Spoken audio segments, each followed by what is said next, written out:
berpengalaman, dan malam ini bakalan bisa banyak banget sharing-sharing tentang materinya. Oke, sekarang kita sapa dulu pembicara kita malam hari ini. Di sini ada Dokter Ari. Halo, apa kabar Dokter? Halo malam, baik, kabar baik, Jani. Ya, Dokter. Mungkin Dokter bisa diceritakan, Dokter, mungkin secara singkat kesibukannya akhir-akhir ini apa, Dokter? Oke, hari ini saya lagi menjalani internship di daerah Singaraja. Singaraja. Lagi isi ya, Dok ya? Oke, Dokter. Iya. Oke, mungkin sebelum kita berlanjut pada sesi inti, kita bakalan beranjak ke pembacaan CV dari Dokter Ari terlebih dahulu. Bagi panitia yang bertugas, saya persilahkan.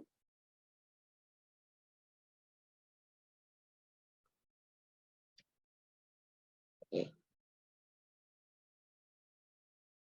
Oke, Dokter Ari dengan nama lengkap Dokter Nimade Ari Pramita, Sarjana Kedokteran. Di sini mungkin bisa kita lihat dari riwayat pendidikan Dokter Ari, mulai dari tahun 2013 hingga 2016, menjalani pendidikan SMA di SMA Negeri 1 Baturiti, Tabanan, Bali. Kemudian dilanjutkan pada tahun 2016 hingga 2020, menempuh sarjana pendidikan kedokteran Universitas Dayana, Fakultas Kedokteran, dan IPK 3,62. Kemudian melanjutkan pendidikan pada tahun 2020 hingga 2022, sarjana profesi kedokteran, Universitas Udayana, Fakultas Kedokteran, dengan IPK 3,74 dan nilai UKM PPD 83,00 dan diraih dengan first taker. Kemudian pada tahun 2022 hingga sekarang sedang menjalani dokter internship di Rumah Sakit Tentara tingkat 4 Singaraja seperti yang telah disebutkan dokter sebelumnya. Oke, next. Oke, ini untuk publikasi, prestasi, maupun pengalaman dari Dr. Ari sendiri, mulai dari publikasi jurnal ilmiah, yaitu di sini dengan judul Berdiri Lama sebagai Faktor Risiko Varises Vena Tungkai Bawah pada Wanita Usia Menopause di Desa Perean Tengah. Kemudian sempat juga menjadi juri dalam kegiatan Hippocrates Medical Championship 2019 Fakultas Kedokteran Universitas Dayana. Kemudian sebagai juara 2 pada lomba PKM Warrior Universitas Dayana dengan judul proposal penelitian, yaitu aktivitas antimikrobial fraksi flavonoid dari ekstrak kulit batang cempaka kuning terhadap isolat Pseudomonas aeruginosa strain multidrug resistant, dan sebagai pemberi materi mengenai medical first aid initial assessment pada staf hotel Wakaganga dalam rangka kegiatan peningkatan mutu pelayanan staf hotel Wakaganga. Ya, mungkin segitu dulu untuk CV dari dokternya. Pastinya di sini kita semua udah bakalan semakin kenal juga sama dokternya, dan nanti bisa semakin semangat nih untuk dengerin materi dari dokternya. Baik, mungkin untuk tidak berlama-lama lagi, kita akan beranjak ke sesi yaitu pembawaan materi mengenai From Evidence to Experience in Dermatovenerology yang akan dibawakan langsung oleh Dr. Ari. Dr. Ari, untuk waktu saya persilahkan. Oke, terima kasih untuk kesempatannya. Oke, jadi untuk teman-teman semua, hari ini kita akan belajar materi tentang kulit, penyakit kulit dan kelamin, khususnya yang sering muncul di UKM PPD ya. Nah, untuk informasi, jadi materi kulit ini porsinya itu cukup banyak keluar di UKM PPD karena penyakit kulit itu banyak banget yang kompetensi 4A, di mana dokter umum itu wajib bisa menanganinya sampai tuntas. Nah, selama baru beberapa bulan saya internship aja, udah kasus kulit itu di fase primer itu banyak banget, kayak hampir 30%-nya, 20-30% pasien itu datang dengan penyakit kulit. Jadi kita mesti paham tentang penyakit kulit seperti itu. Nah, untuk mempersingkat waktu, jadi aku langsung share screen aja ya.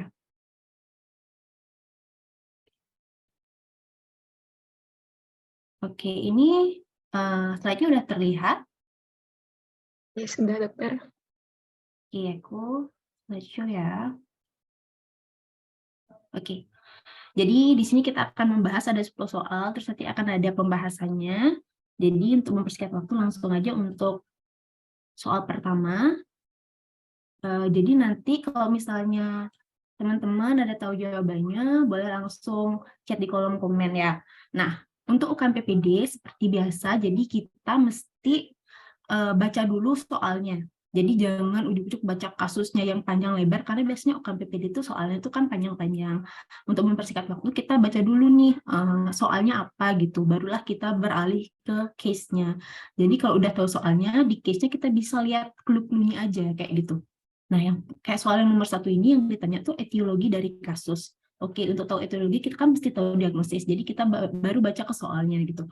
Jadi soal nomor 1, Tuan Aceh, usia 23 tahun, mengeluh nyeri di area dada kanan di bawah puting. Terdapat luka lenting berisi cairan bergelombol mulai dari dada kanan di bawah puting sampai menyebar hingga ke punggung. Nah, keluhan disertai dengan demam dan badan terasa lemas. Pasien memiliki riwayat cecar air semasa kecil, dan pada pemeriksaan fisik tanda vital dalam batas normal. Dari pemeriksaan vitalis ditemukan adanya vesikel bergelombol dengan dasar makula eritematosa. Kemudian ditanya etiologi. Mungkin teman-teman ada yang mau jawab di kolom komen juga bisa. Sekarang kita bahas coba dari soalnya ini. Oke, ini dia yang di kuning ini clue-nya ya. Jadi seperti yang aku bilang tadi, baca dulu soalnya baru ke case-nya. Di sini ada luka lenting berisi cairan bergelombol, itu clue yang pertama. Kemudian di dada kanan di bawah puting sampai menyebar hingga ke punggung, itu clue yang kedua. Jadi yang pertama ini kan lenting berisi cairan, maksudnya vesikel. Dada kanan di bawah puting menyebar hingga ke punggung, maksudnya itu dia sejajar dermatom gitu. Kemudian ada demam dan badannya lemas. Terus dia punya riwayat cacar air semasa kecil. Nah, jadi kemudian dari pemeriksaan fisiknya, vesikel bergelombol dengan dasar makula eritematosa. Jadi ini diagnosisnya adalah herpes zoster. Yang ditanya etiologinya. Nah, jadi jawabannya varicella zoster virus. Nah, kenapa di sini di pilihan D ada nih herpes zoster virus? Kenapa bukan D? Karena herpes zoster virus itu nggak ada ya. Jadi yang menyebabkan, ini memang diagnosisnya herpes zoster, tapi yang menyebabkan itu etiologinya adalah virus varicella zoster, yaitu bentuk rekurensi dari varicella zoster. Jadi jangan salah, jadi oh iya ini herpes zoster, terus kalian langsung jawab herpes zoster virus, jadi mesti lebih teliti. Kemudian kenapa bukan yang Bpox virus, nanti kita bahas di akhir. Herpes simplex juga bukan, HPV juga bukan.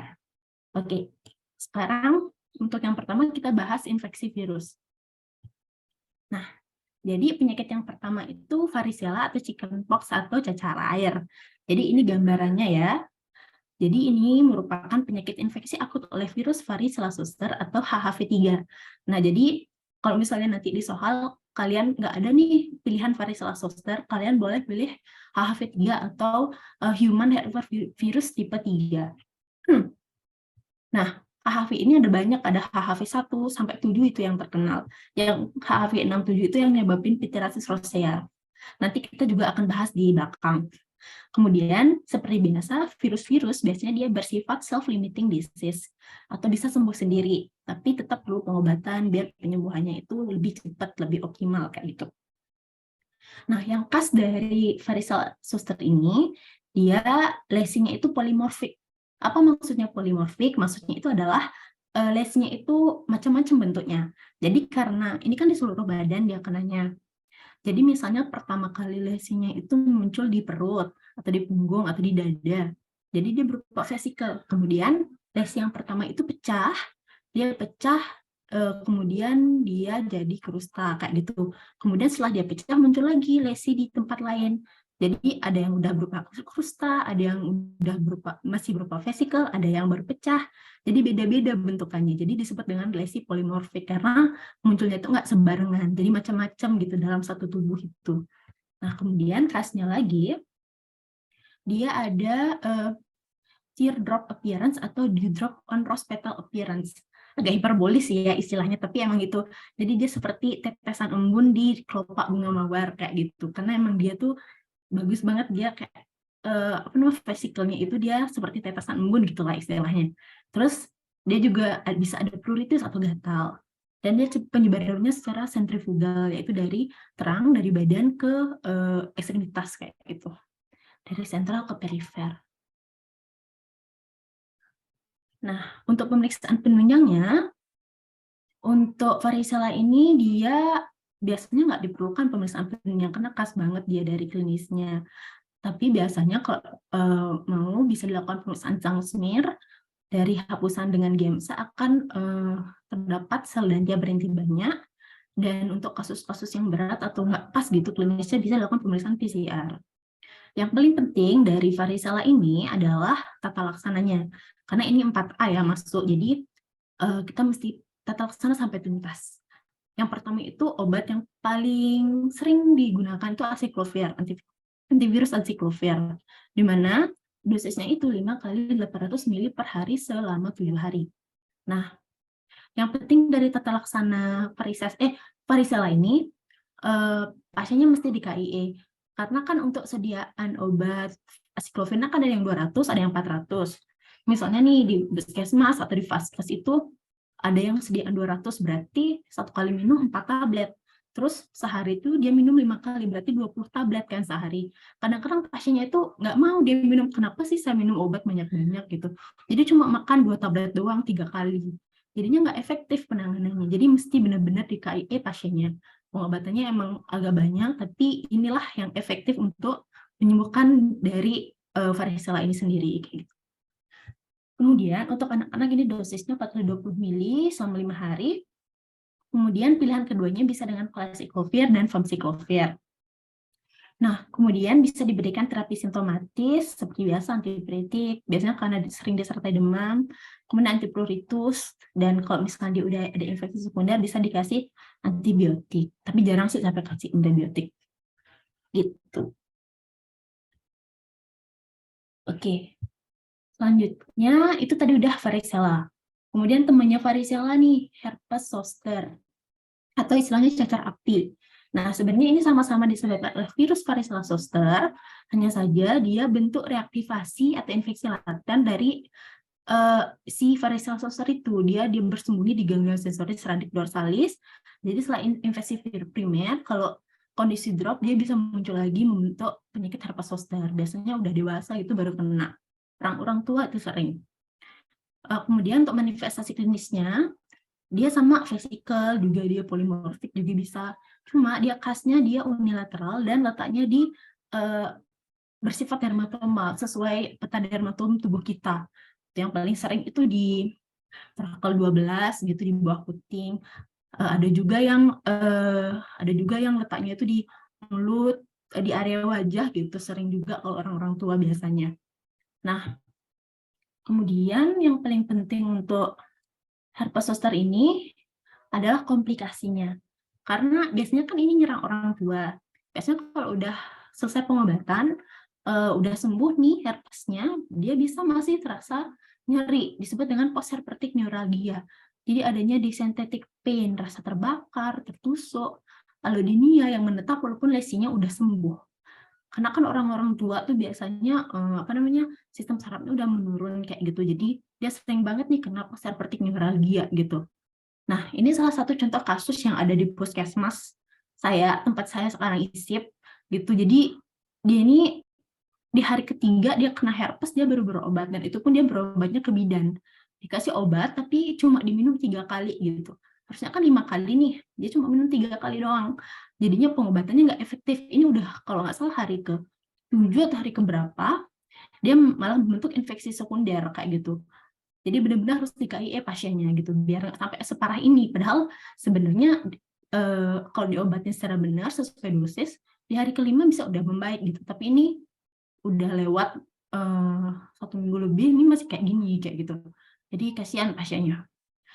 Nah, terus kalau misalnya dia kena infeksi sekundernya, kena komplikasinya neuralgia hepatika, kita bisa kasih dulu dia pereda nyeri yang biasa, paracetamol atau NSAID lainnya. Tapi kalau udah dengan gabapentin, pregabalin itu tetap pasiennya merasa nyeri, kita bisa konsul ke dokter saraf. Kayak itu. Nah, itu tadi udah varicella sama herpes zoster. Kita lanjut ke penyakit infeksi virus berikutnya, ada molluscum contagiosum. Nah, molluscum contagiosum ini infeksi oleh pox virus. Dia sama Schwarzenegger, terus dia transmisinya paling khas skin to skin kontak gitu biasanya, atau dengan handuk juga bisa, di kolam renang atau pemandian umum juga sering orang terkena molluscum ini. Nah, kemudian untuk manifestasi klinis, dia yang paling khas itu dia kan berupa papul ya, papul keras mengkilap, terus dia itu ada cekungannya, disebut dengan DELE atau central umbilication. Terus kalau misalnya dia ditekan, dia akan mengeluarkan bentukan seperti nasi. gitu. Jadi dia ada ini papul, terus jadi ada cekungan. Kalau ditekan dia keluar bentuk asprinasi kayak komedo kayak gitu. Terus predileksinya bisa di wajah, leher, ketiak, di ekstremitas. Terus kalau misalnya dia ada di genital, bisa kita kaitkan ke IMS. Nah, untuk penunjangnya yang khas di sini pada molluscum adalah adanya gambaran histopatologisnya, yaitu molluscum badis atau Henderson-Peterson badis. Di sini juga dia kalau di epidermis itu dia badan molluscumnya terperangkat dan jaringan fibrosa ada central fibrous. Nah, kemudian untuk tata laksananya karena dia sifatnya skin to skin kontak, jadi kita harus hindari gosokan. Misalnya nih gatalnya di molluscumnya itu di tangan, kita gado-gado tangan, terus kita megang-megang kaki atau gado-gado kaki, nanti molluscumnya bisa nyebar ke kaki kayak gitu. Jadi hindari gosokan. Terus prinsip pengobatannya itu dengan enupilasi, jadi dikeluarin itu isinya itu yang kayak nasi itu dikeluarin. Terus untuk terapi lainnya bisa dengan keratoliti atau tretinoin kayak gitu. Oke, itu molluscum. Kita lanjut infeksi berikutnya ada Verruca vulgaris atau warts. Nah, jadi kalau untuk Verruca ini merupakan papul verrucous akibat infeksi virus HPV, Human Papillomavirus. Ini juga bisa nyebabin kanker serviks, tapi yang di kanker serviks itu jenisnya beda. Kalau HPV ini yang tipe 2 dan 4 yang paling sering. Kemudian manifestasi klinisnya, dia merupakan papul yang sewarna kulit, warnanya keabuan, dan permukaannya verrucous. Jadi bentukannya itu kayak kembang kol atau cauliflower shape itu khasnya. Kayak gini, jadi kayak bunga kembang kol kan, bagus gitu bentukan histopatologisnya. Terus dia juga ada sel koilosit. Koilosit itu kayak ini, bulat-bulat, kecil-kecil gini. Kemudian histo-PA-nya itu dia khas banget, dia ada epidermal acanthosis, papillomatosis, dan hiperkeratosis. Nah, kemudian itu tadi kan Verruca vulgaris, karena ada Verruca plana. Mirip sih kayak Verruca vulgaris, cuma dia disebabkan oleh tipe HPV yang beda, itu tipe 3 dan 10 yang paling sering. Cuma bedanya dia bentukannya dia papulnya itu sedikit meninggi dan bagian atas itu datar. Namanya plana plain, jadi datar di bagian atasnya. Kayak itu. Untuk tata laksananya, untuk yang vulgaris maupun plana, untuk non-medikamentosa tentu aja jaga higienitas, tetap biasa, hindari kontak. Sama untuk medikamentosanya dengan destruksi cryosurgery ini yang paling efektif sih ya. Jadi kalau misalnya dengan cryosurgery ini berhasil, bisa nggak jadi rekurensi lagi gitu. Nah, oke. Itu penyakit infeksi virus yang sering muncul di UKM-PPD, ada herpes, varicella, molluscum, sama Verruca. Sekarang kita lanjut dulu ke soal nomor 2. Seperti biasa, baca soalnya, yang ditanya tata laksana awal pada kasus. Baru baca case-nya. Anak Aci 1,5 tahun, datang ke poliklinik kulit bersama ibu mengeluh muncul bintil berisi cairan di sekitar mulut dan hidung sejak 2 hari. Pecah, mengering, membentuk keropeng berwarna kekuningan. Kemudian kekuningan seperti madu, keluhan demam gatal di sangkal, mengatakan belum memberikan obat apapun kepada pasien. Oke, kita bahas ya. Oke, ini dia clue-cluenya. Jadi clue pertama, bintil berisi cairan di sekitar mulut dan hidung.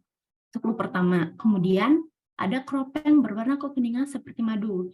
Itu khas banget untuk penyakit impetigo crustosa dan biasanya pada anak-anak. Kemudian keluhan demam maupun gatalnya nggak ada, dan yang ditanya tata laksana.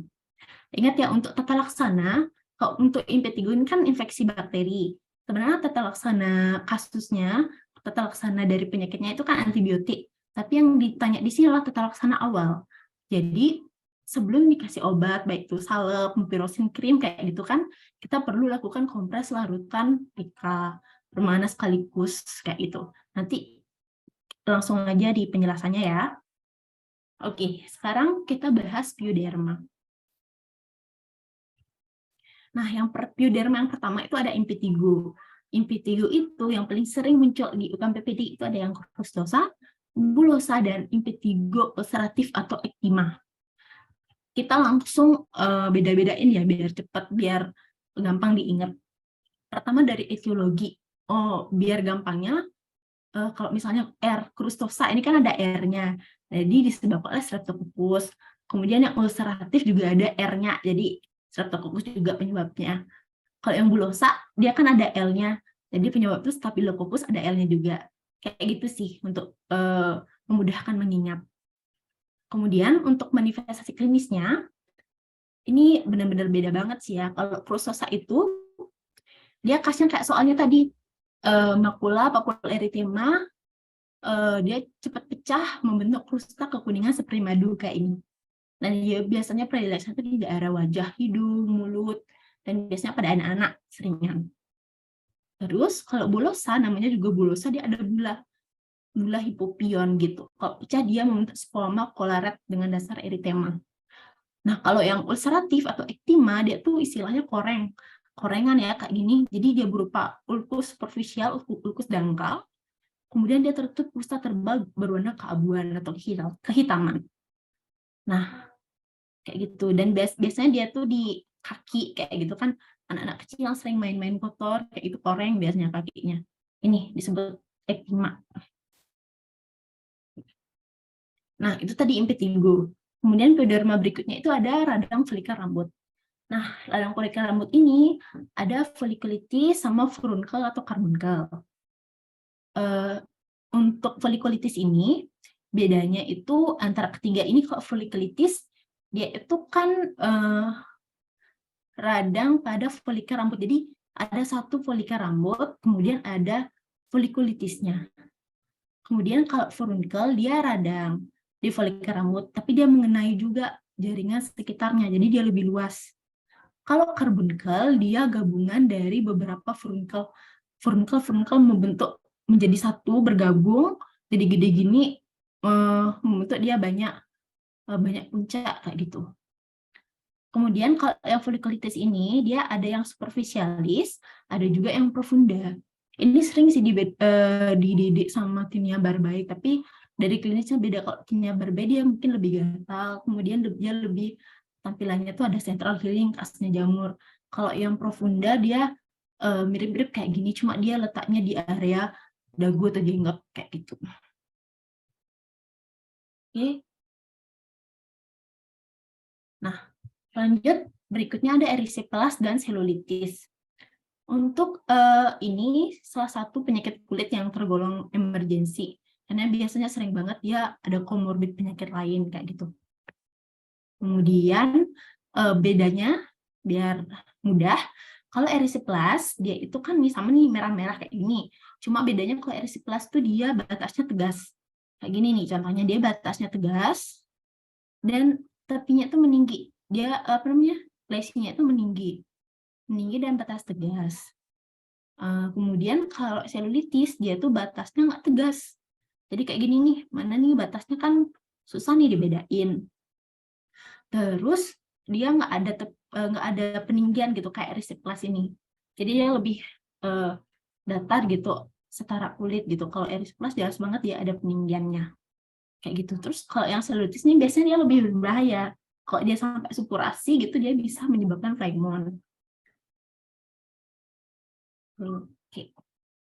Kemudian berikutnya itu ada hidradenitis suppurativa atau acne inversa. Ini merupakan infeksi dari kelenjar apokrin. Dia biasanya mengenai usia sesudah pubertas. Nah, di sini predileksinya itu di area lipatan. Paling sering itu di aksila ya. Biasanya orang-orang yang sering pakai deodoran gitu, apalagi deodoran itu dipakai bersama ibu, kakak, adiknya pakai satu deodoran yang sama, terus kan sering digosok-gosok, itu bisa menimbulkan mikrotrauma. Kemudian mikrotrauma itu terus berulang-ulang, dia lunak akan jadi abses, pecah, jadi fistel, dan terbentuklah acne inversa ini. Terus dia juga bisa diawali dengan gejala demam dan malaise. Nah, kalau infeksi bakteri, tata laksananya gampang, karena kan infeksi bakteri ya obatnya antibiotik, cuma sekarang kita pemberiannya kayak gimana, kan gitu ya.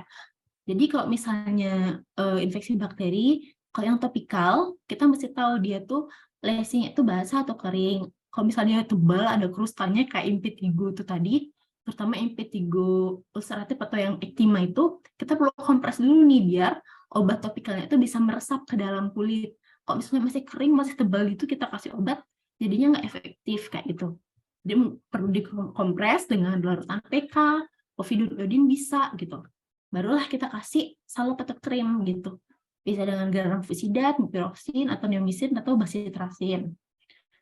Kemudian kalau untuk terapi sistemiknya, seperti biasa, kita hantam dulu dengan broad-spectrum amoxicillin atau plus asam clavulanat amoxiclav.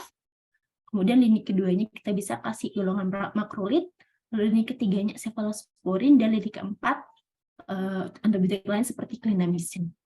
Nanti disesuaikan dengan klinis pasiennya. Kayak itu. Nah, ini ada lagi infeksi dari bakteri, cuma dia agak beda sendiri gitu. Namanya eritrasma. Nah, eritrasma ini disebabkan oleh Corynebacterium minutissimum. Pasnya dia itu kan biasanya di area intertrigonosa di ketiak juga, atau di selangkangan juga bisa. Pasnya dia di pemeriksaan lampu, dia akan membentuk warna coral red. Coral red, kemudian dia lesinya batas tegas. Lalu untuk tata laksananya, dia bisa kita kasih salep tetrasiklin untuk topikalnya, dan sistemnya kita berikan erythromycin 4x250 selama 14 hari per oral. Jadi ini sering banget sih yang si eritrasma ini muncul gitu. Penyebabnya Corynebacterium minutissimum, ada coral red, dan obatnya erythromycin. Eritrasma, erythromycin 4x250 selama 14 hari. Itu mesti diingat. Nah, kemudian ini lagi satu yang cukup sering kalau kita nanti di praktek itu akan menemukan pionychia gitu ya. Apalagi mungkin di desa-desa pasien-pasien itu kurang bagus dia jaga kebersihan kukunya gitu. Gunting kukunya juga salah-salah sampai ke dalam. Terus kadang-kadang kotorannya itu pakai lidi yang kotor itu dibersihin. Jadi sering ketemu kasus pionychia gitu. Selama saya isip ini sering banget gitu.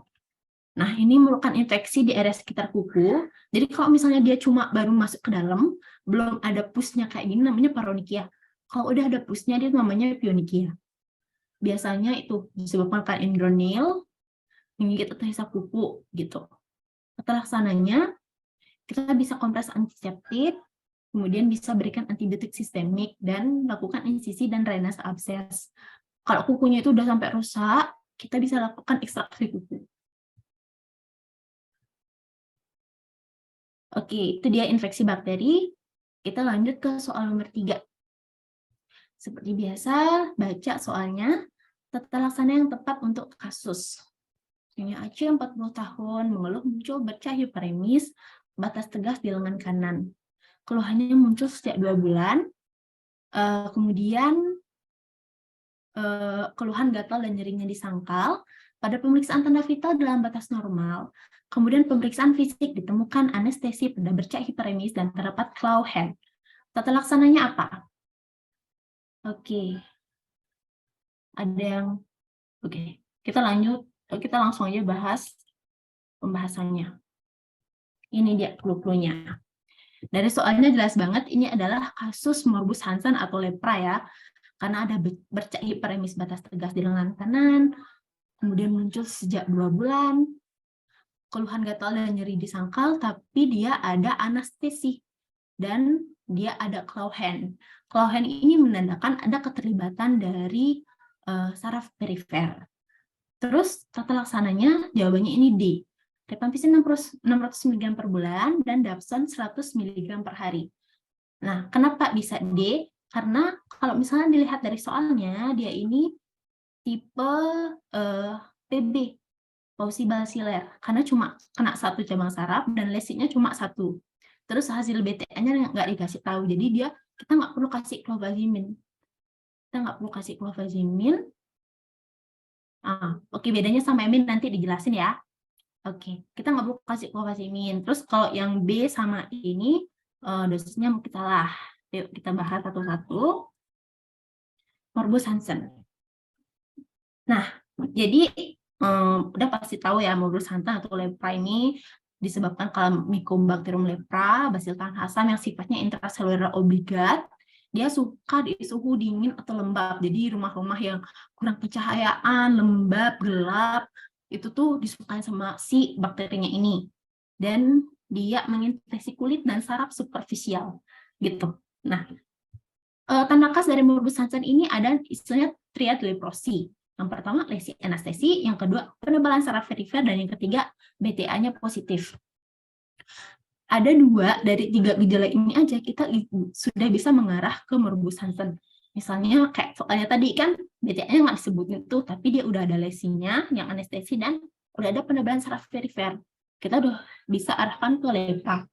Walaupun bukan lesi anestesi, misalnya lesinya itu hipoanestesi, itu juga kita udah bisa arahin ya. Atau misalnya pasiennya soalnya nggak disebutin anestesi, misalnya mengalami mati rasa atau nggak bisa ngerasain kayak gitu, kita bisa arahin ke lepra. Nah, ini tadi yang nanya bedanya PB sama MB. Jadi kita cukup hafalin satu aja, misalnya yang PB, kalau lesinya 1-5 itu PB. Kalau lebih dari 5 berarti MB. Terus kalau dia saraf yang terlibat cuma 1, berarti kita masukkan ke PB. Kalau lebih dari 1 berarti itu MB. Terus kalau hasil BTA-nya negatif itu PB, kalau positif berarti MB. Nah, di sini kalau misalnya nih contoh soal lesi kulitnya 2, saraf yang terlibat 1, berarti kan ini PB. Tapi setelah dilakukan BTA ternyata hasilnya positif, oh berarti itu MB. Jadi kalau ada 1 aja yang MB, walaupun misalnya hasil BTA-nya negatif, tapi saraf yang terlibat udah 3. Ada salah satu aja dari MB, berarti itu udah masuk ke MB, kayak gitu ya. Nah, kemudian di soal itu juga kadang nggak disebutin penebalan saraf yang terlibat. Misalnya kalau jelas misalnya ada saraf yang terlibat tuh saraf facialis, medianus, ulnaris, kan udah 3 tuh, tapi kadang-kadang nggak disebutin. Kadang-kadang di soal tuh cuma dikasih tahu pasien mengalami wrist drop dan claw hand. Oh, kalau wrist drop berarti nervus radialisnya udah kena. Kalau claw hand, oh nervus ulnarisnya udah kena, berarti udah 2, berarti oh itu masuk ke MB kayak gitu. Nah, untuk klasifikasi ini penting banget kita tahu karena nanti untuk penanganannya, tata laksananya kita bedakan berdasarkan klasifikasinya ini, kayak gitu. Kemudian, ini kan untuk berdasarkan klasifikasi WHO ya. Sekarang kita lanjut ke klasifikasi Ridley-Joplin. Biasanya ini juga pernah sih beberapa muncul soalnya yang Ridley-Joplin ini. Karena ini sangat banyak ya, ada yang 5 kan. TT, BT, BB, BL, sama LL. Kan susah ya kita ngapalinnya satu-satu per itemnya. Jadi untuk memudahkannya biasanya kalau saya ngapalinnya tuh dibagi 2 dulu, BB tengah-tengah, kemudian TT temannya BT, BL temannya LL. Yang pertama untuk TT sama BT, dia itu lesi khasnya itu dia itu dry, kering, dan kadang-kadang sampai bersisik gitu. Tapi bedanya kalau TT itu biasanya single, lesinya cuma 1. Kalau BT itu lebih dari 1, tapi masih lebih banyak kulit normalnya. Tapi lesinya sama-sama dry, sama-sama kering gitu. Terus, kalau BL itu kan temennya LL. Dia lesinya sama-sama shiny. Shiny mengkilap gitu. Shiny itu mengkilap. Kalau TT itu, scaly itu bersisik gitu ya maksudnya tadi. Dry dan scaly, kering dan bersisik. Kalau BL sama LL, dia itu mengkilap. Cuma bedanya, kalau LL, dia itu di seluruh tubuh kenanya. Hampir kita nggak bisa lihat, aduh kulit normalnya yang mana nih, kita nggak bisa lihat. Tapi kalau yang BL, dia juga banyak di seluruh tubuh, tapi masih bisa kita bedakan mana kulit normal, mana kulit yang sakit, kayak gitu. Nah, kemudian kalau BB itu tengah-tengah. Jadi kita nggak bisa nih, dia masuk ke TT-BT atau BLLL ya. Misalnya nih dia lesinya tuh dry banget, dry, bahkan ada yang sampai bersisik gitu.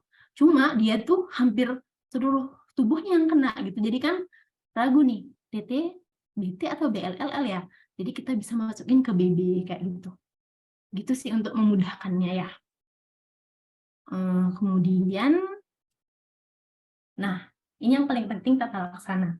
Karena kalau misalnya TB primer itu biasanya di rumah sakit, di puskesmas ditanganin gitu. Jadi kita mesti tahu terapinya.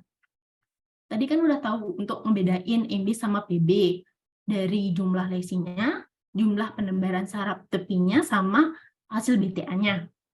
Kemudian kalau udah tahu itu, jadi bisalah kita memberikan terapi. Bedanya ini cuma kalau MB sama PB kan sama-sama kasih rifampicin sama dapsone.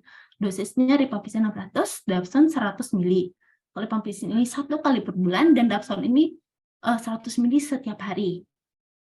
Kalau yang MB kita tambahkan clofazimin.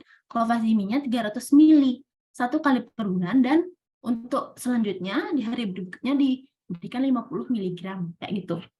Dan biasanya kalau obat-obat untuk Mycobacterium ini biasanya untuk yang minum pertama itu di depan petugas. Jadi untuk start dia minum pertama itu di depan petugas biar benar-benar dilihat. Untuk selanjutnya baru minum sendiri di rumah kayak gitu. Kemudian untuk anak-anak juga obatnya sama, dosisnya ada yang beda. Jadi ini benar-benar harus dihafal sih, nggak ada cara untuk mengingatnya, jadi benar-benar harus dihafal. Jadi banyak-banyak latihan aja. Oke, itu tadi udah ya tentang lepra. Lanjut ke soal nomor 4. Pernyataan yang sesuai berdasarkan kasus di atas. Oke. Sorry ya, minum sebentar.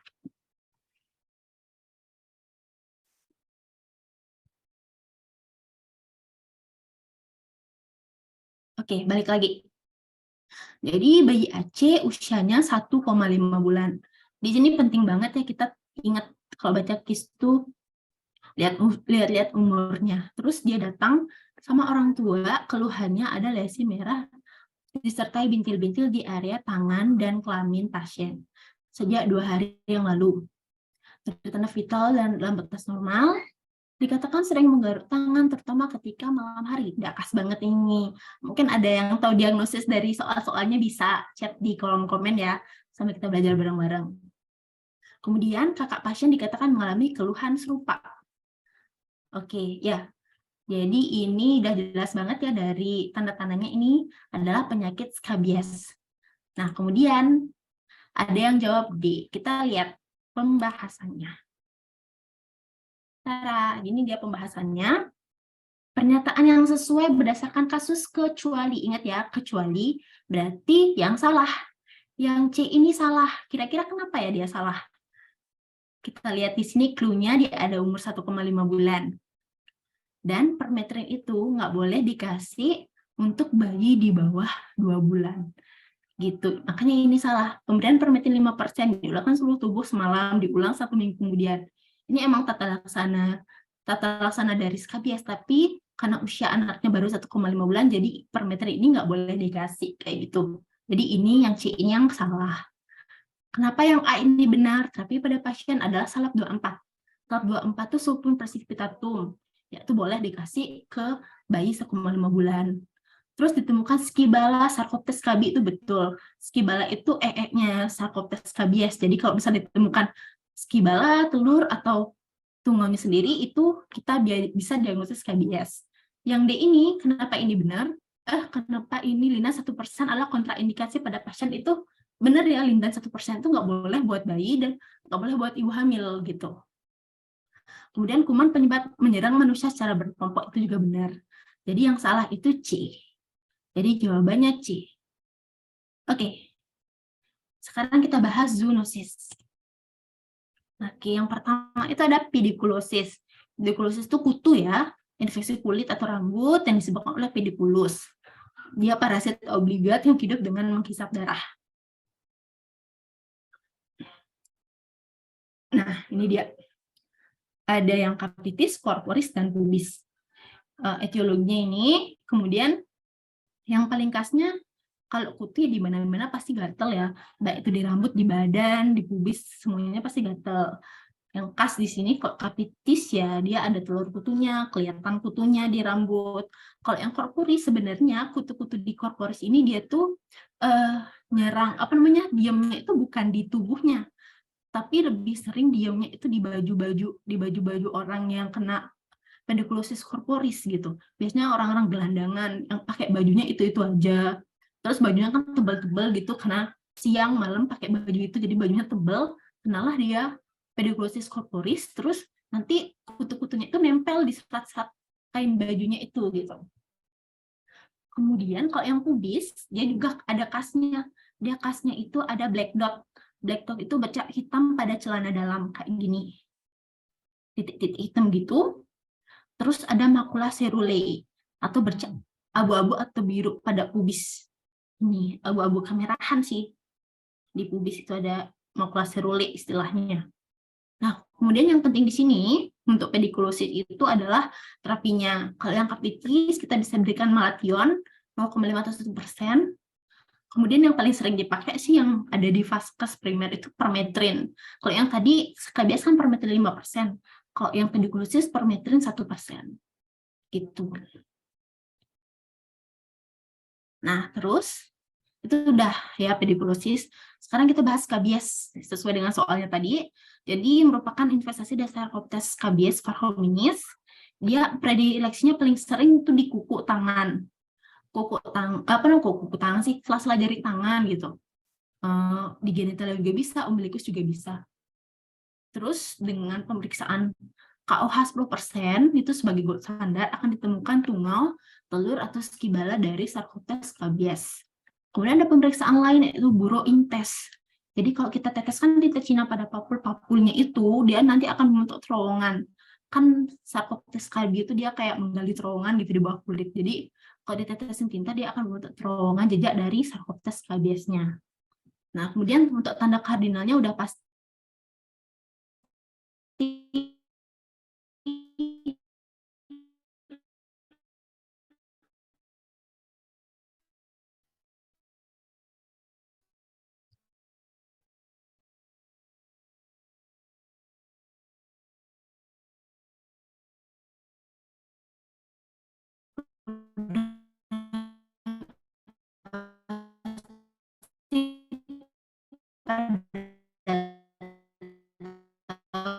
kan gejala yang pertama itu hari bisa juga gatal, tapi lebih aktif malam hari, makanya dia gatalnya sering manusia secara berat. Kemudian kayak kalau soalnya tadi dia kakaknya gitu, ini aja berarti udah langsung dah tembak skabies gitu.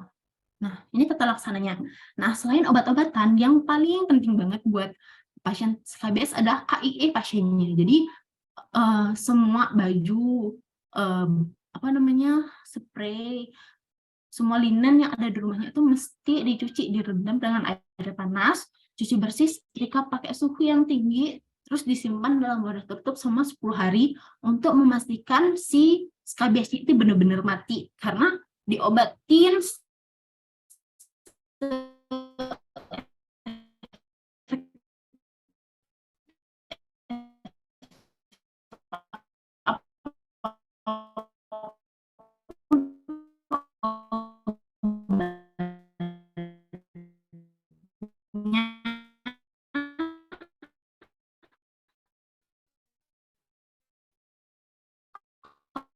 maksudnya nggak melakukan tata laksana itu nggak bakal sembuh-sembuh gitu. Dan caranya itu diolesin 8 jam dari kepala sampai kaki. Jadi walaupun seluruh tubuh gitu. Terus ulangi 1 minggu bulan. Jadi tadi anaknya 1,5 bulan. Itu kontraindikasi. Yang bisa kita kasih itu sulfur precipitatum atau selat 24. Dia olesin 3 kali 24 jam. Kenapa ini lebih lama? Karena dia tuh nggak efektif di stadium telur. Jadi skabies itu kan biasanya dia bertelur itu 2 sampai 3 hari. Jadi pas hari pertama mungkin masih berupa telur. Pas hari kedua baru dia netas. Jadi selama 3 hari itu kita harus olesin gitu. Obat berikutnya ada bensil benzoat, kemudian ada gamexan atau lindan 1%. Nah, ini juga kontraindikasi untuk anak di bawah 6 tahun dan wanita hamil. Tapi dia bagusnya dia efektif di semua stadium. Gitu. Oke, itu tadi udah pedikulosis udah, skabies udah, kita lanjut creeping eruption. Creeping eruption itu peradangan berbentuk linear atau berkelok-kelok yang menimbul dan progresif kayak gini ya. Ada cacing-cacing gitu di bawah kulit. Dia disebabkan oleh invasi larva cacing tambang yang berasal dari feses anjing atau kucing. Kemudian karena dia dari tanah gitu ya, kotoran kan biasa di tanah, jadi dia predasinya lebih sering di kaki. Gejala juga sama gatal, sama panas dia dan dominannya pada malam hari karena itu aktifnya di malam hari gitu. Untuk tata laksananya, obat untuk cacing-cacing itu albendazole. Albendazole itu 400 ml single dose selama 3 hari. Kemudian pilihan lain bisa dikasih ivermectin atau jabendazole. Kemudian bisa kita juga bisa kasih salep Salep itu salep albendazol dan salep thiabendazol. Untuk dosis-dosisnya bisa dihafalkan ya, sering-sering aja latihan gitu pasti bisa. Tapi kalau misalnya untuk praktek di nanti misalnya udah di puskesmas atau ISIP tuh cukup kalian hafalkan lini pertamanya aja, karena biasanya lini pertamanya itu yang tersedia di Vaskes gitu. Oke, itu tadi untuk zoonosis sudah, pediculosis, creeping eruption, sama scabies. Lanjut ke soal nomor 5. Diagnosis, ini soal gini nih, soal baik yang ditanya cuma diagnosis. Jadi kita tinggal baca case-nya aja. Nyonya Aceh, 40 tahun, datang ke poliklinik, mengeluh gatal pada bagian bawah payudara. Udah dari 5 hari. Keluhannya memberat ketika pasien berkeringat. Dari PEMPIS, TTV dalam batas normal, pemeriksaan fisik kulit, ada makula eritematosa batas tegas, dan terdapat lesi yang lebih kecil di sekitarnya. Dari KOH 20% didapatkan pseudohipa dengan blastospora. Oke, sebelum ke pembahasan ini kan ditanya diagnosis, mungkin ada yang bisa jawab ya di kolom komen. Ini udah khas banget sih gininya, clue-nya. Oke, langsung aja deh kita bahas. Ini dia clue-nya. Gatal pada bagian bawah payudara. Terus memberat ketika berkeringat. Yang paling khasnya ini ada lesi yang lebih kecil di sekitarnya. Oke. Ini Juli jawab tinea corporis. Oke, nanti kita bahas ya bedanya tinea sama candida. Kemudian ada pseudohifa dengan blastospora. Jadi jawabannya E, candidiasis. Tadi ada yang jawab tinea corporis. Kenapa bukan tinea corporis? Kalau tinea corporis, hasil KOH-nya itu bukan pseudohifa, tapi dia true hipa, hipa sejati, dan arthrospora, bukan blastospora. Terus dia lesinya itu khasnya ada central healing dengan tepi meninggi. Kalau lesi yang lebih kecil di sekitarnya itu khasnya pada candida. Memang sih dia sama-sama keluhannya gatel, terus pas berkeringat tambah gatel kayak gitu. Tapi kalau soal kompedik kita mesti beda, kita mesti tahu clue-cluenya apa sih yang membedakan. Kalau di soal ini yang membedakan itu KOH-nya sama karakteristik dari lesinya. Kemudian, kenapa bukan tinea cruris? Bukan. Karena itu tadi, tinea-tineaan itu bukan pseudohipa yang ditemukan, tapi true hipa, hipa sejati. Kenapa bukan dermatitis intertriginosa? Karena biasanya dermatitis itu dari pemeriksaan KOH-nya nggak ada hifanya gitu. Terus dia biasanya nggak segatel kejamur-jamuran gitu. Kenapa dermatitis kontak irritan itu bukan banget, karena ini nggak ada mengarah ke kontak ya. Oke. Kita bahas sekarang infeksi fungal. Nah, yang pertama sebelum kita ke tinea-tineaan, kita bahas dulu yang sering banget dialami oleh manusia, yaitu panu atau pityriasis versicolor. Jadi dia infeksi jamur oleh Malassezia furfur. Dia kalau misalnya diperiksa KUH, khasnya itu dia akan membentuk hifa pendek dengan spora bulat bergelombol, yang istilahnya itu spaghetti and meatball appearance. Jadi kayak meatball terus ada spaghetti-spaghettinya tuh. Hifanya pendek terus sporanya bulat bergelombol. Nah, khasnya lagi dari lampu Wood, dia akan membenar membentuk warna kuning keemasan pada lesi yang bersisik. Kemudian manifestasinya kayak gini ya. Jadi selain hipopigmentasi, dia bisa juga hiperpigmentasi eritematosa. Tapi yang paling sering sih kayak gini. Hipopigmentasi dia kayak pulau-pulau gitu. Terus predilasinya bisa di punggung badan, di muka juga bisa. Nah, yang paling penting di sini adalah tata laksana dari pityriasis versicolornya. Karena dia masuk ke kategori 4A ya. Jadi di sini kita bisa kasih pasiennya sampo ketoconazole 2% 1 kali per hari selama 3 hari berturut-turut. Jadi dimandiin pakai sampo ketoconazolnya itu.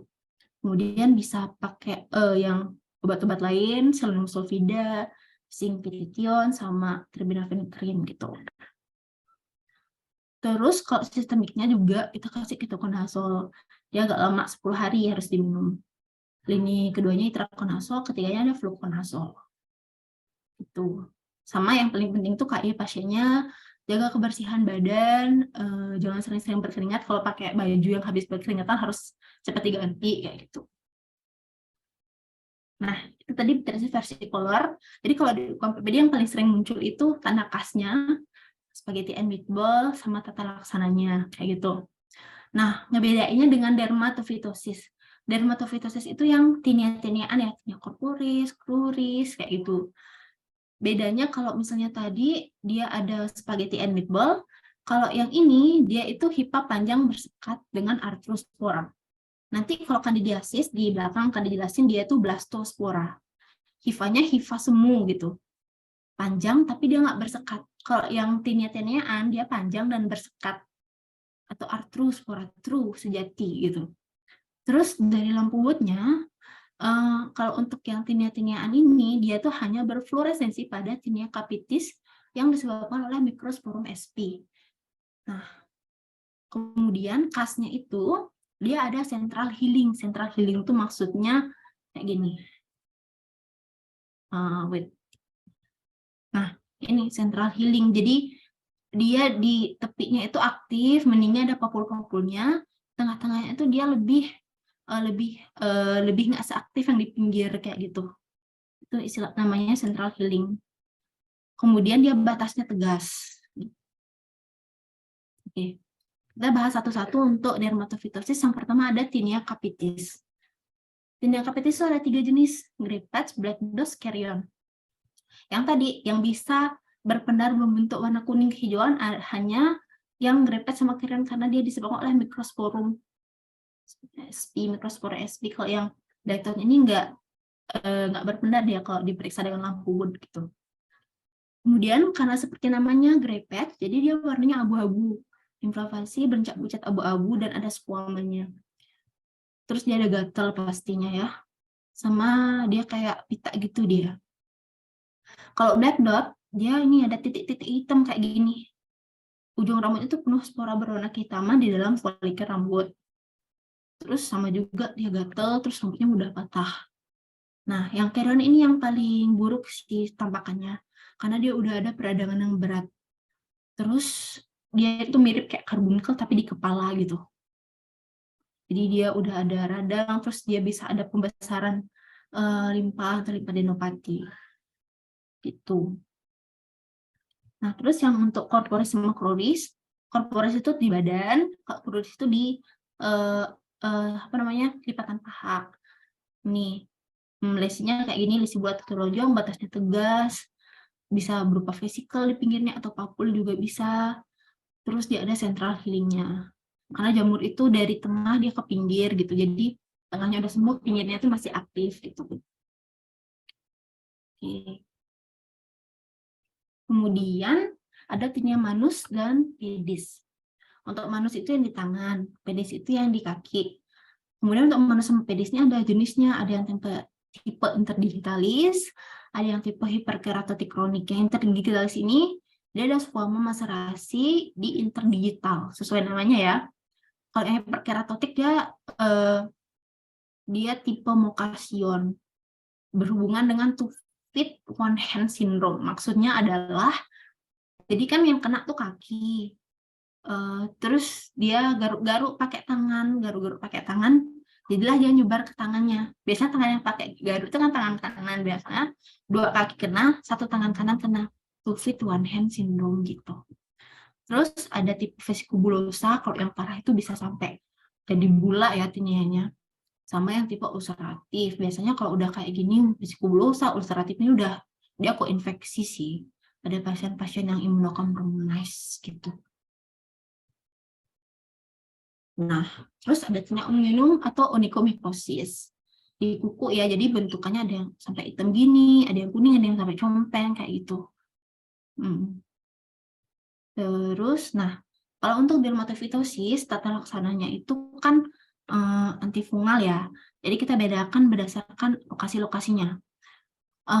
Kalau tinea capitis itu topikalnya dengan selenium sulfida 1% dan 2,5%, 2-4 kali seminggu, atau sampo ketoconazole. Seperti biasa yang ada di Vaskes itu biasanya ketokonazol gitu. Tapi kalau ada selenum sulfida bisa pakai selenum sulfida.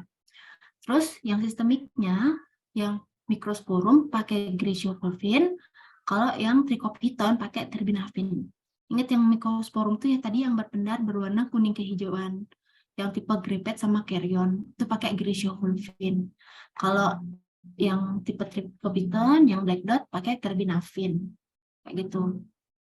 Terus untuk yang corporis yang cruris, untuk topikalnya pakai golongan alinamin, terbinafin, butinafin, atau alternatifnya azol, ketokonazol, miconazol.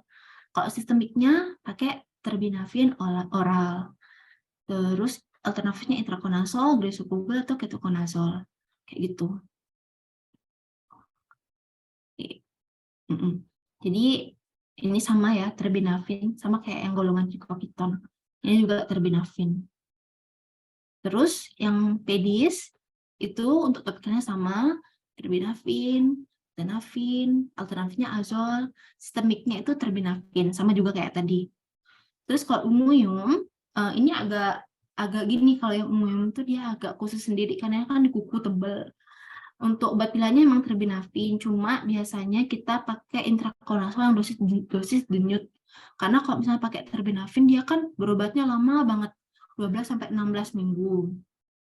Kalau untuk kuku kaki, kalau kuku tangan tuh 6 minggu, jadi sebulan lebih, bahkan sampai 3-4 bulan kalau untuk kuku kaki dia berobat. Makanya kita pakai dosis denyutnya itu maksudnya kita kasih dulu 2 kali 200 ml per hari selama 1 minggu. Jadi 1 minggu aja dia berobat, terus dia istirahat 3 minggu, baru kita kasih lagi, itu sebanyak 2 denyut, jadi 2 kali ya kita kasih biar nggak terlalu lama pasiennya tuh berobat kayak gitu. Oke. Terus selanjutnya, nah itu udah untuk yang tinea-tineaan ya. Jadi emang sih obatnya itu agak banyak, tapi ingat aja untuk memudahkannya biar nggak terlalu banyak menghafal. Kalau yang sistemik nih terutama, yang sistemik cuma bedanya yang tipe mikrosporum aja yang kita kasih griseofulvin. Sisanya kita kasih terbinafin. Ini terbinafin, yang corporis cruris juga terbinafin, yang umum juga terbinafin, kayak gitu. Oke, sekarang kita masuk ke kandidiasis. Nah, kayak soalnya tadi. Jadi kalau kandidiasis dia itu disebabkan oleh Candida albicans, dia tanpa ada sel lagi dengan blastospora. Kalau tadi kan arthrospora, hifa sejati. Kalau ini hifa semu atau pseudohifa. Hifanya panjang tapi dia nggak bersekat. Gambaran khasnya kalau tadi itu diatinnya itu ada central healing, kalau yang ini kandidiasis dia ada lesi satelit. Lesi satelit itu kayak gini. Jadi ini lesinya gede, terus di samping-sampingnya luarnya ada lesi bulat-bulat kecil kayak gitu. Obatnya adalah topikalnya dengan miconazol, clotrimazol, sistemiknya dengan fluconazol atau itraconazol. Oke, itu soal nomor 5. Lanjut lagi soal nomor 6, diagnosis yang tepat. Nah, ini juga soal baik, yang ditanya cuma diagnosisnya aja. Ayo teman-teman yang tahu boleh chat di kolom komen ya. Jadi Nyonya Aceh 25 tahun, dadang kepoli, bercak kemerahan pada bagian punggung sejak 1 minggu yang lalu. Sebelumnya pasien mengalami demam, flu, dan nyeri otot dari pentis dan TTV dalam batas normal. Di punggung nampak makula eritematosa berbentuk seperti pohon Natal atau Christmas tree appearance. Itu khas pada penyakit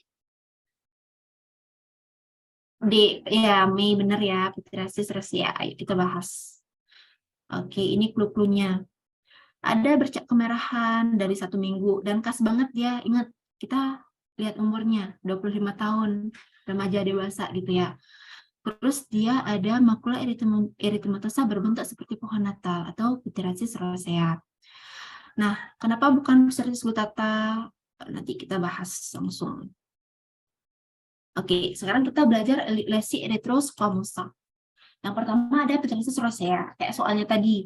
Dia itu erupsi kulit akut, lesinya oval, papul bersisi, dan plak yang diawali dengan lesi besar pertama muncul.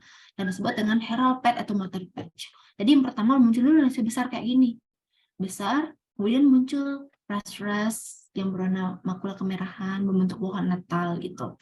Sebenarnya pernah sekali lihat pasien pityriasis rosea, gambarannya itu nggak kayak pohon Natal sih, cuma makula-makula eritema kemerahan gitu. Tapi mungkin ada yang khas yang dulu-dulu mungkin ada kasusnya yang benar-benar kayak pohon Natal, tapi nggak semua pasiennya itu sesuai dengan apa yang kita pelajari gitu. Tapi nggak apa, karena ini untuk UKM PPD kita hafalin aja kas-kasnya ya. Terus dia disebabkan HV6 dan HV7. Ingat tadi HV3 itu varicella zoster, HV6 dan HV7 itu Pterysis rosea. Nanti kadang-kadang ini juga pernah muncul di tryout UKM PPD kalau nggak salah pas saya ujian. Terus ini sering pada remaja dewasa muda, tadi kan usianya 25 tahun. Terus bisa dengan gejala prodromal, sama tanda khasnya lagi ada swimpack phenomenon. Swimpack phenomenon itu maksudnya dia kayak orang pakai baju renang, yang kenanya itu yang bagian baju renangnya di badannya, di tangannya, tapi pergelangan tangan, pergelangan kakinya itu nggak kena. Karena virus dia sebenarnya bisa sembuh sendiri, tapi agak lama 6 mingguan. Jadi perlu diterapi. Nah, terapinya itu sendiri dengan fototerapi. Narrowband ultraviolet, dosisnya 250 itu selama 3 kali seminggu selama 4 minggu. Kemudian terapi farmakologisnya kalau misalnya gatal kita bisa kasih secara simptomatis saja sama kortikosteroid topikal gitu. Oke, itu tadi untuk Pterysis rosea itu kalau nggak salah itu bukan 4A ya, jadi kita cuma bisa mendiagnosis doang gitu. Karena kan terapinya fototerapi itu bukan ranah dokter umum sih. Terus lesi erythroskomosa berikutnya ada Psoriasis vulgaris. Dia ini penyakit kulit inflamasi kronik dengan predisposisi genetik yang kuat dan sifat patogen autoimun. Khasnya ini dia ada hiperkeratosis dan papilomatosis kayak ini. Kalau di UKM PPD yang paling sering muncul adalah hasil dari pemeriksaan fisiknya. 3 tanda khasnya ini. Yang pertama Auspitz test. Biasanya soalnya itu terdapat tanpa titik-titik pendarahan bila squama dikerok. Disebut tanda apakah hasil pemeriksaan tersebut gitu. Jadi jawab Auspitz test itu. Itu pernah muncul di tryout apa gitu, saya pernah ikutin. Terus yang kedua itu ada fenomena Koebner atau isomorphic phenomenon. Jadi muncul lesi yang sama seperti lesi sebelumnya setelah terjadi trauma. Lalu ada carboxyl positif, jadi fenomena tetesan lilin. Jadi kalau soalnya digores, dia jadi warna putih. Kayak gini, kayak di gambar. Oke, izin minum sebentar ya.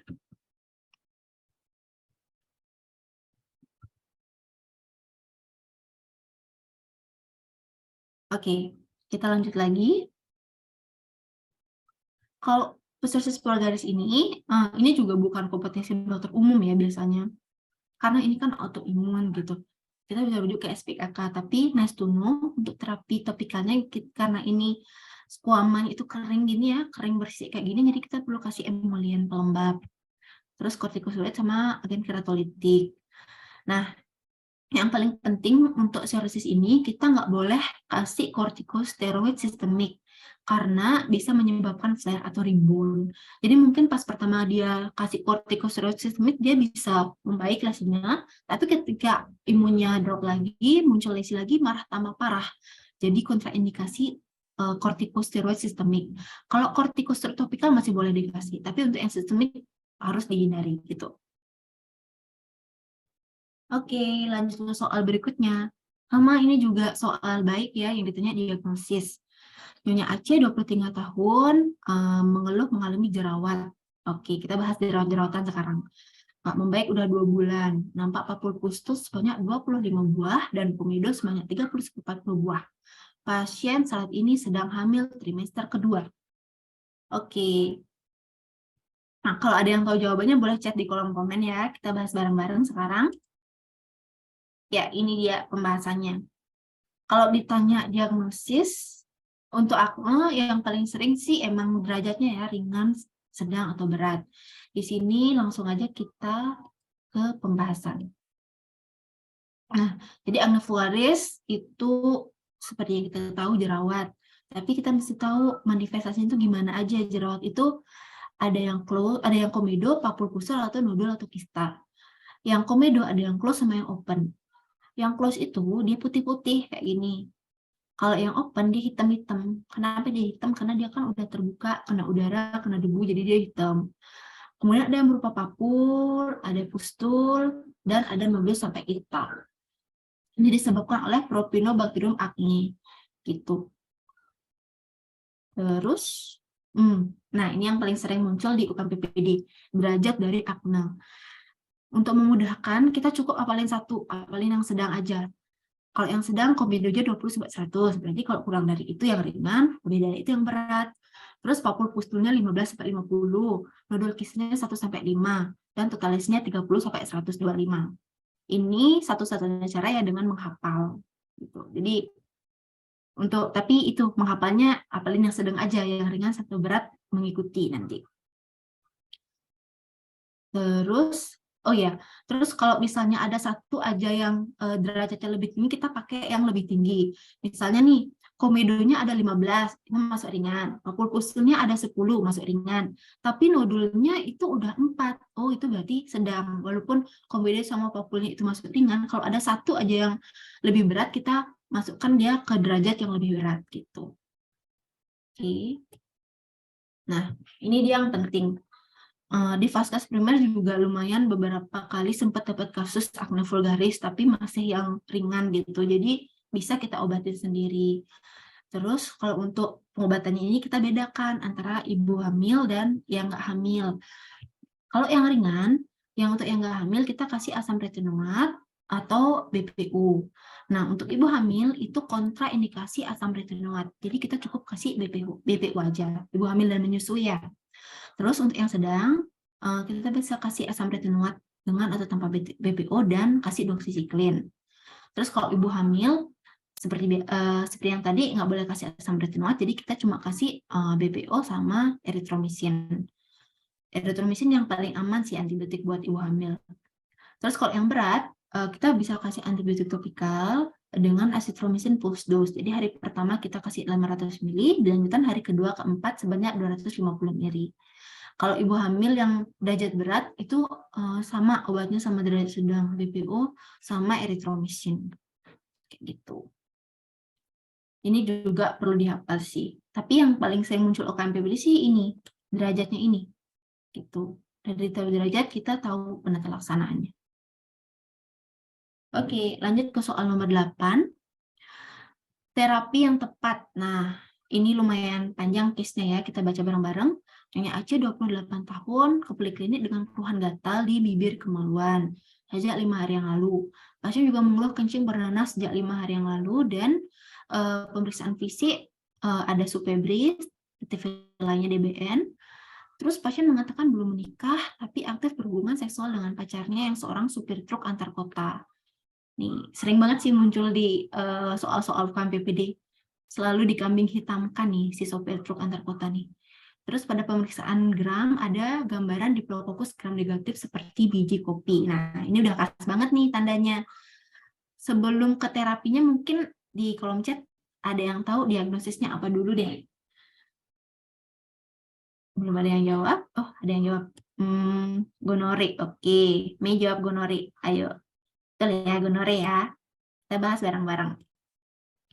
Oke, ini ada gatal-gatal di bibir kemaluan, udah pasti ini penyakit infeksi saluran, infeksi menular seksual ya, apalagi ada riwayat berhubungan kayak ini. Terus tanda kasih ini ada diplococcus gram negatif seperti biji kopi. Jadi ya ini gonore. Terus untuk terapinya, ini memang kalau gonore sama non-GU itu kan ada beda terapinya. Jadi ini memang benar dihafal sih. Jawabannya B. Kita bahas langsung di pembahasan aja. Infeksi menular seksual. Sebelum ke gonore dan non-GO, kita bahas dulu ulkus genital. Nah, untuk ulkus genital, ini sebenarnya ada ulkus durum sama ulkus mola dulu ya, kita bahas karena ini biar gampang gitu bedain. Kalau untuk yang herpes genital ini nanti beda sendiri dia. Kalau untuk ulkus durum sama ulkus mola, dia bedanya yang durum atau sifilis ini, dia ulkusnya tuh bersih. Kayak gambar dia bersih, terus dia nggak kotor. Kalau yang mole dia itu bergaung, terus dia lebih kotor, penampakannya lebih jelek lah pokoknya. Terus dia itu biasanya tunggal, cuma satu doang, dan dia rata, terus keras. Kalau yang mole ini ada benyek-benyek, terus dia kotor, bau, terus dia bergaung, jelek banget penampilannya. Itu dari penampilannya aja kita udah bisa bedain nih mana yang guru, mana yang mole, mana yang sifilis, mana yang kankroid. Nah, terus dari gejala pasiennya, kalau yang sifilis itu yang nggak ada nyeri, jadi udah tampilannya bagus, terus dia nggak ada nyeri. Terus kalau yang mole, dia itu udah jelek tampilannya, terus dia nyeri lagi, kayak gitu. Kalau penyebabnya, kalau yang sifilis dia Treponema pallidum, kalau yang kankroid Haemophilus ducreyi gitu. Sama kalau sifilis ada L-nya, pallidum ada L-nya, kankroid ada R-nya, ducreyi ada R-nya gitu. Biar memudahkan menghafal. Terus DD-nya juga satu dua kali pernah lihat soal yang nanyain DD-nya. Ini ada donofaniosis untuk DD dari sifilis. Bedanya kalau misalnya dia penampilannya sama, cuma kalau DD donofaniosis ini dia nggak ada pemeriksaan KGB. Kalau sifilis dia ada. Terus kalau ulcus mole, DD-nya itu LGV, lymphogranuloma venulum. Dia biasanya ulkusnya kecil, terus gampang sembuh gitu. Nah, yang penting di sini adalah terapinya. Terapi dari sifilis adalah benzathine penicillin 2,4 juta unit international unit intramuskular single dose. Jadi benar-benar harus dihafal sih ini untuk terapinya, nggak ada pilihan lain, harus menghafal, harus sering-sering latihan. Kemudian kadang-kadang ada soal yang jahat dikeluarinnya yang lini keduanya gitu. Jadi ya mesti hafalin dulu juga dosis obatnya gitu. Kemudian penicillin prokain, terus ada dosis siklin sama erythromycin. Kalau yang mole, ciprofloxacin 2 kali 500 ml selama 3 hari, ada erythromycin, azithromycin, dan ceftriaxone. Jadi biar nggak bersalah-bersalah banget, boleh diapalin dulu first choice-nya. Yang penting apal dulu deh first choice-nya. Kalau udah hafal first choice-nya, pelan-pelan baru hafalin yang second line-nya, third line-nya, kayak gitu. Nah, kemudian kalau herpes genital atau HSP tipe 2, kalau yang tipe 1 kan dia kena di mulut. Kalau yang genital dia yang HSP tipe 2. Dia itu vesikel dan dapat menjadi ulkus juga. Dia itu bergerombol, terus dia klinisnya nyeri dan perih. Kadang-kadang sampai panas gitu pasiennya ngeluh.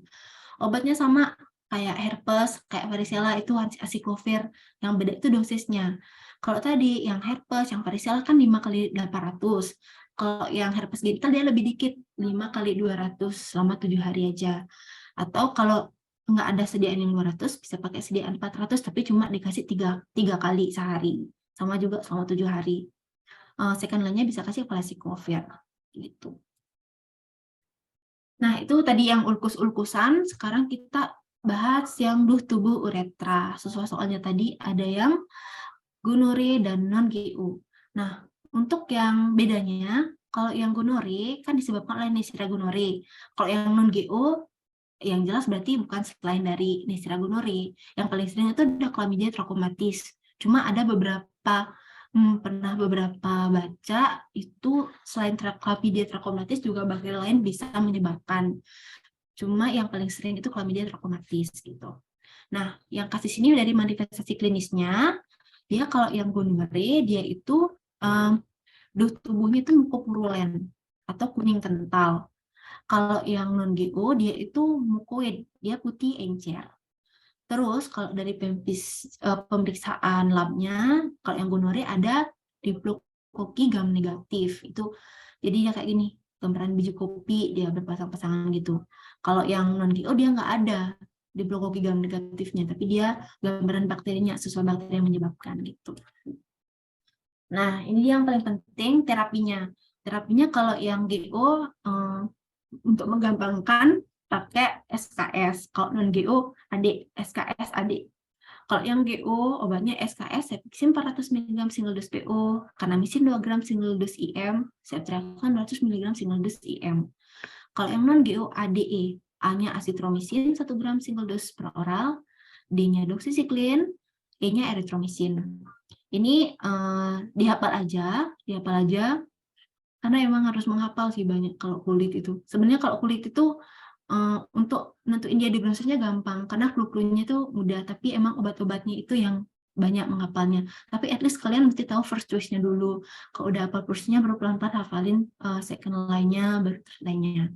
Nah, yang penting di GU dan non-GU ini, kalau misalnya kita ketemu pasien GU, kita mesti kombinasikan obatnya dengan obat non-GO. Karena biasanya kalau pasien GO pasti ada bakteri lain juga yang nyebabin penyakitnya itu. Jadi mesti dikombinasiin, biar semua lah kuman-kumannya itu mati. Tapi kalau misalnya kita nggak menemukan diplokoki gram negatifnya, ada duh tubuh, tapi diplokoki gram negatifnya tuh nggak ada gitu. Jadi kita bisa kasih obat yang ini aja, nggak perlu dikombinasiin. Jadi kalau ketemu diplokoki gram negatif, ketemu GO, obatnya kombinasi. Kalau ketemunya yang non-GO, berarti obatnya sesuai yang non-GO ini gitu. Oke. Nah, itu sekarang kita lanjut ke duh tubuh vagina. Duh tubuh vagina juga ada 3 yang paling sering muncul UKM PPD. Ada trichomoniasis, candidiasis, dan BV. Bedanya adalah kalau trichomoniasis dia disebabkan oleh parasit motil berfaga, Trichomonas vaginalis. Kalau candidiasis dia candida ya, jamur, candida albicans. Kalau BV itu bakteri, Bacteria Gardnerella vaginalis.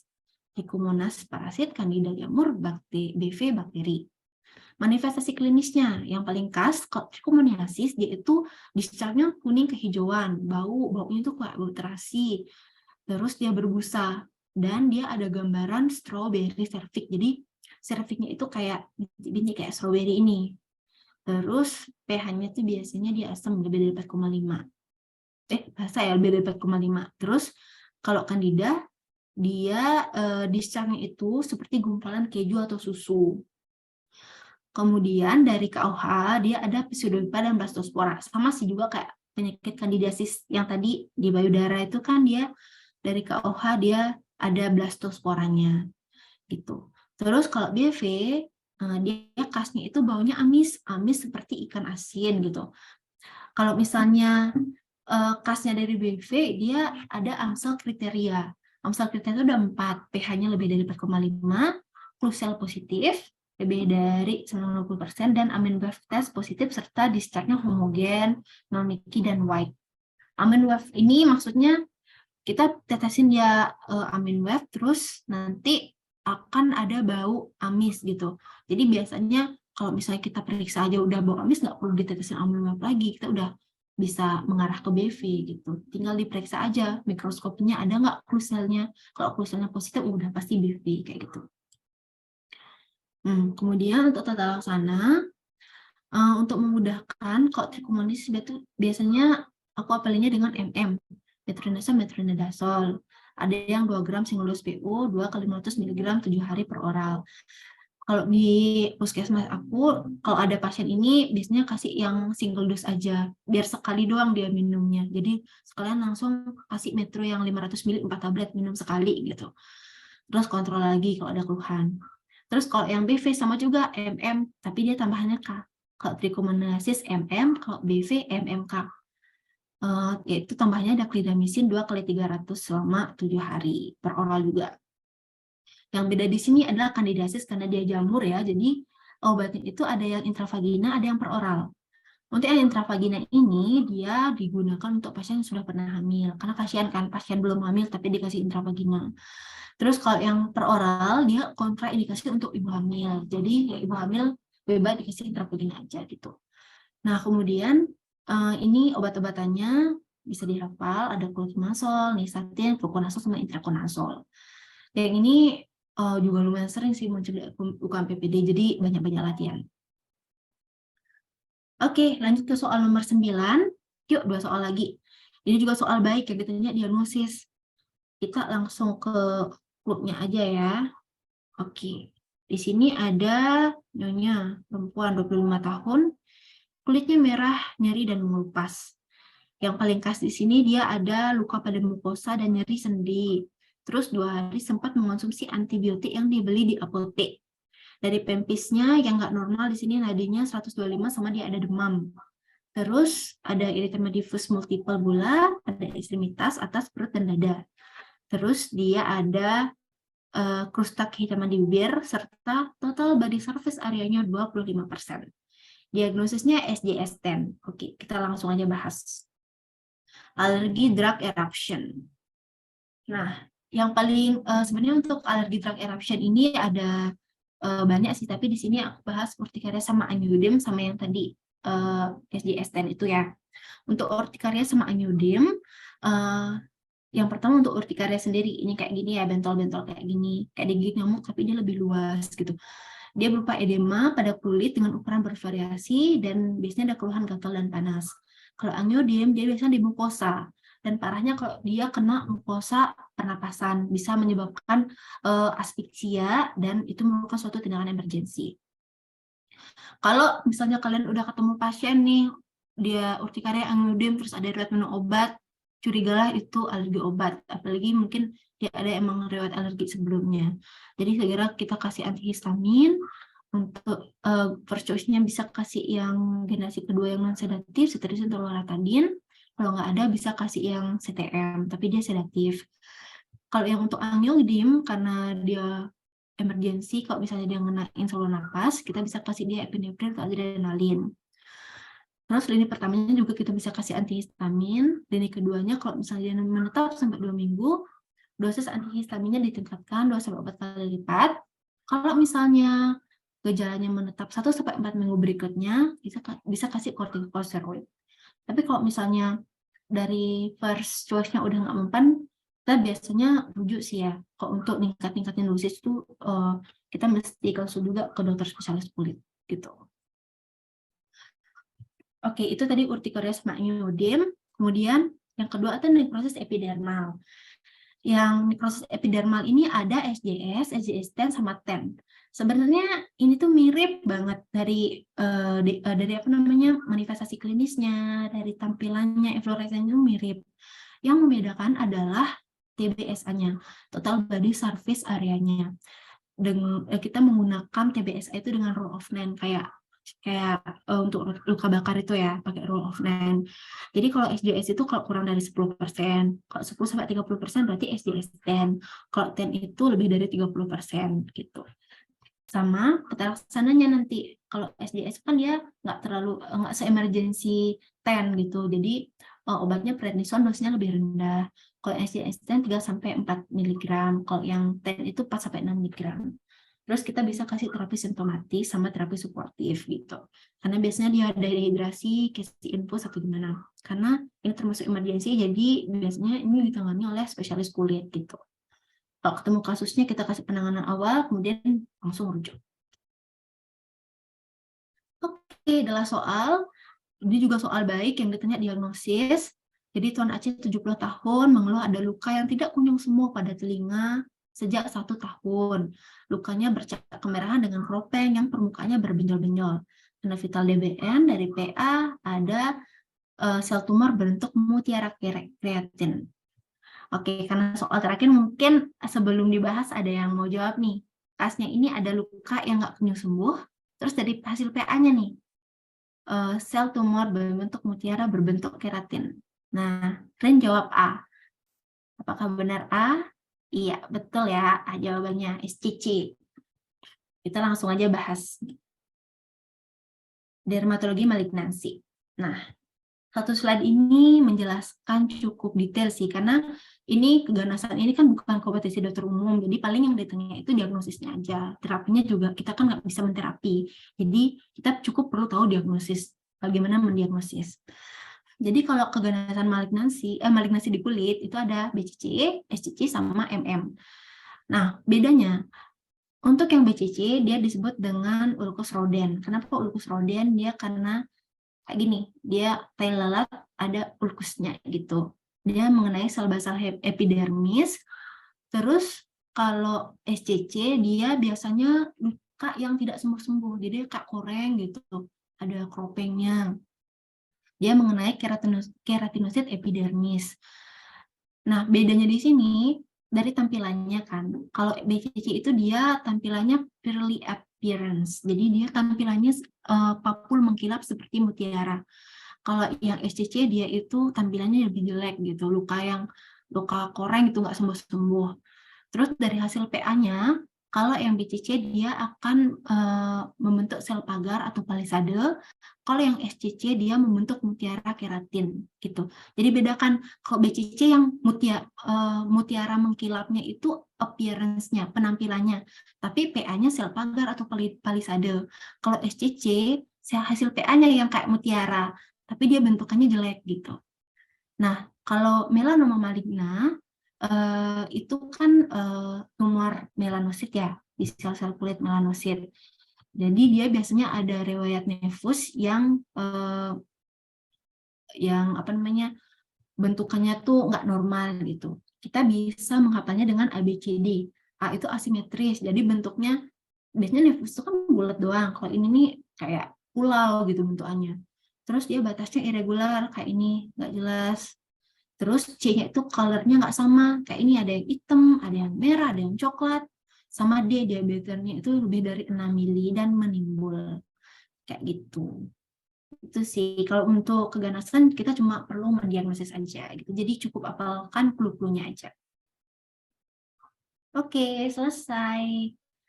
Mungkin balik ke gini ya, balik ke moderator. Kita stop screen dulu. Baik, terima kasih banyak Dokter Ari atas penjelasannya lengkap banget dan detail banget tadi. Nah, sekarang waktunya adalah untuk tanya jawab mengenai materi yang tadi sudah dipaparkan. Bagi sahabat ACE yang memiliki pertanyaan, boleh langsung aja ketik pertanyaannya di kolom chat.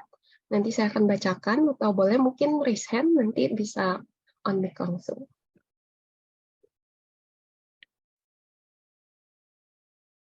Mungkin kalau misalnya ada yang masih dibingungin dari penjelasannya tadi, bisa langsung ditanyain aja.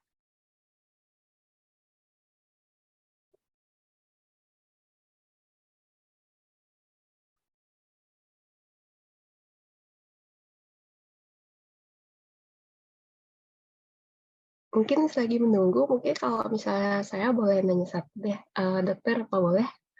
Oh ya, oke, silakan. Dok, mungkin karena saya juga belum nyampe ke klinis ya dok, mungkin di soal nomor 4 tadi, tadi ada di pilihannya itu lindan 1%. Lindan itu apa ya dok ya? Sebagai syarat pemberian terapi tadi pada bayi kalau tidak salah. Oke, coba ya, saya share screen lagi ya. Ya, dok. Mungkin bisa dibantu? Belum bisa share?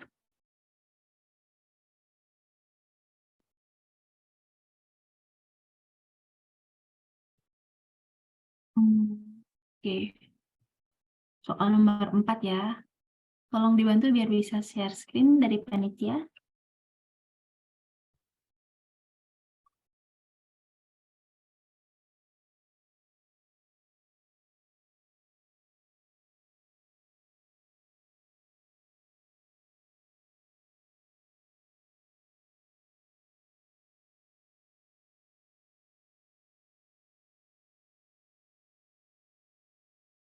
Ya, belum bisa ya? Oke, ya. Oke. Udah kelihatan slide-nya? Sudah dokter. Oke. Tadi ada Lindan.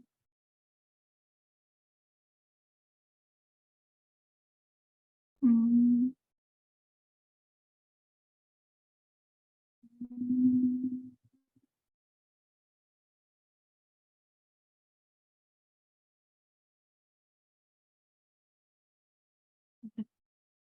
Oke, jadi pertanyaannya kan lindan itu apa gitu ya? Oke, lindan itu tuh dia sebenarnya anti parasit gitu.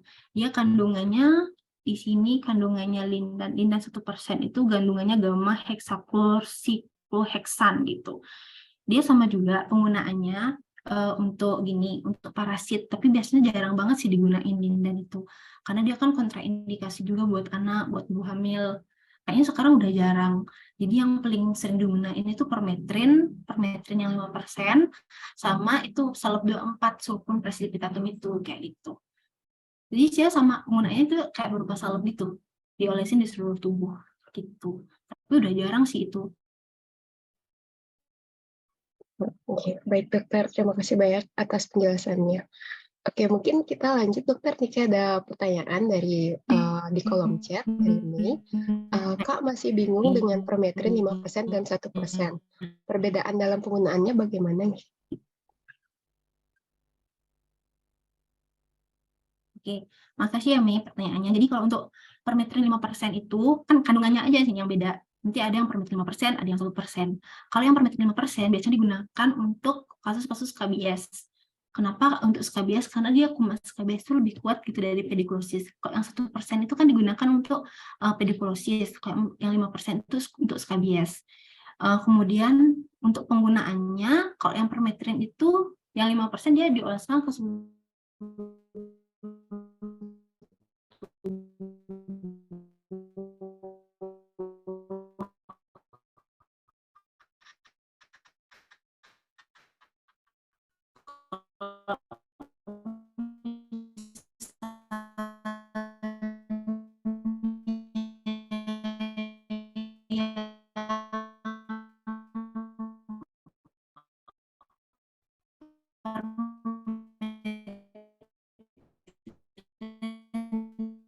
%, kalau misalnya dia halo, suara saya masuk nggak tadi?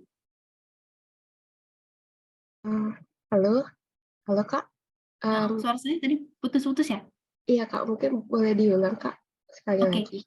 Oke, sorry. Jaringan ya. Jadi kalau untuk permethrin 5% sama 1% itu kan bedanya di kandungannya permethrin, tapi ada yang 5% itu lebih kuat, kalau yang 1% itu lebih lemah. Kalau yang 5% digunakan untuk kasus-kasus skabies. Kalau yang 1% itu untuk pedikulosis gitu.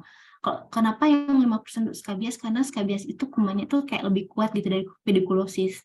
Dan kalau yang permethrin 5% ini kan walaupun misalnya skabiesnya di tangan, kita tetap digunakannya di seluruh tubuh gitu. Kalau yang pedikulosis 1% itu misalnya di rambut, kita pakai di rambut kayak gitu. Di rambut aja, kalau yang di pubis aja. Kayak gitu. Bisa dipahami, Mei? Mungkin atau kurang jelas? Oke, mungkin dari penjelasannya apakah bisa dipahami oleh Kak Mei tadi, dan mungkin dari sahabat Asian lain apakah ada pertanyaan yang ingin ditanyakan kepada Dokter Ari?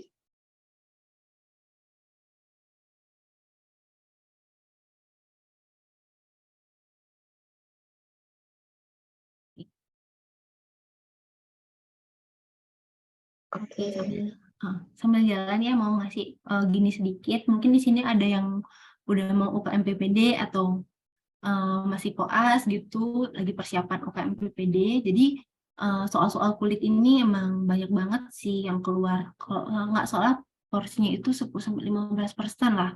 Karena emang banyak banget kulit sama mata itu banyak banget yang kompetensi 4A gitu. Jadi selain belajar yang materi-materi besar kayak bedah interna, kulit juga jangan dilupakan gitu. Karena untuk kulit itu gampang, kalau kita udah tahu clue-cluenya pasti kita bisa jawab. Cuma yang agak susah itu emang terapinya, kita banyak ngapalin dosis-dosis karena sering dibolak-balik gitu. Gitu sih. Mungkin kalau ada yang masih mau nanya soal atau gimana mungkin bisa gitu.